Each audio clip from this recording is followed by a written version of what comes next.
The Ohio Auditor of State warns if something doesn't change, bankruptcy may be an option for the city of East Cleveland. But the state lawmaker representing the city calls the auditor's words humiliating and says now's just not the time. News 5 investigator Scott Knoll has more on the plan causing controversy. More than 12 years into fiscal emergency, State Auditor Keith Faber doesn't see the clouds parting over East Cleveland. East Cleveland has been in fiscal emergency for the better part of our lifetimes. There is no foreseeable way that East Cleveland can get out of fiscal emergency. Most recently, the city was placed under state financial oversight in 2012, facing $6 million in debt.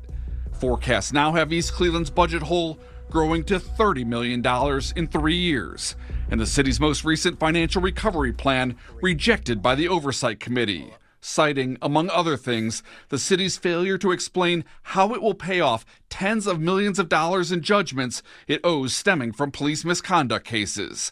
It's an issue we first told you about in December.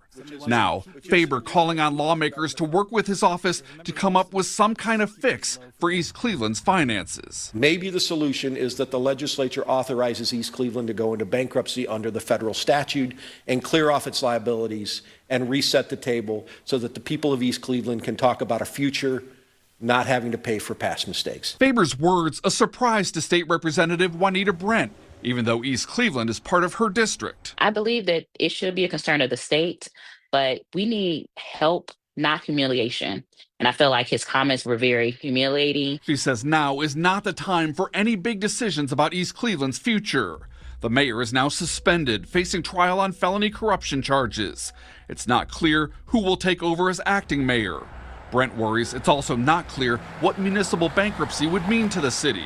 The auditor's office says it's never happened in Ohio. Does it still retain its seat as being a city, or does it have to be submerged into other communities? She says once a new mayor is decided, local and state leaders need to sit down together and figure out how to support the city. So no one in this state should just automatically feel like they need to give up on East Cleveland, because the people of East Cleveland have not given up on themselves. Cuyahoga County probate judge tasked with naming an acting mayor is expected to wrap up the process of accepting applications for that job later this week.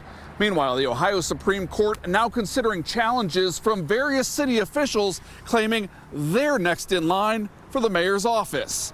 In East Cleveland, I'm News 5 investigator Scott Knoll.